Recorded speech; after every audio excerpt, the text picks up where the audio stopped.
Zero border, এটাই হচ্ছে zero border, এইটা জিরো জিরো বর্ডার হচ্ছে জিরো বর্ডার।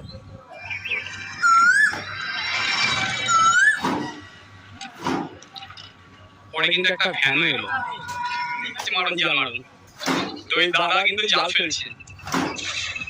মৎস্যজীবী কার্ডটা করলে আমাদের একটু সুবিধা হয়, আমরা বর্ডারে বাস করি, বাংলাদেশ সীমান্তে একদম, ওখানে বাংলাদেশ এবারে ভারত। দিন থেকে কিন্তু দেখো বিএসএফ এর যে বোট সেটা কিন্তু সেই বর্ডারটা, ওই পাটটা কিন্তু বসে। ও তার মানে এই ভারত বাংলাদেশের মানে সীমান্তবর্তী এখানে আর কি বাজার বসে। আর এখানে বড় বড় ভেটকি মাছ এরকম 30 কেজি 20 কেজি 25 কেজি এই মাছ। এখানে কি মাছ পাবেন? ট্যাংরা মাছ, ট্যাংরা মাছ। নামতে দেয় না বর্ডারে, বর্ডার নামতে দেয়। এই বর্ষি এই মাছ দেওয়া আছে এখানে। আগের থেকে একটা মাছ পেয়েছে 27 কেজি, এরকম বড় ভেটকি 27 কেজি এক বস্তা। এইখানে মাছটা আগে পরিষ্কার দিতে হবে, দিয়ে তারপরে এই বর্ডার নামতে হবে। আর ওই হচ্ছে বাংলাদেশ পড়াশোনা করা হয় না, আমি কাজ বাজ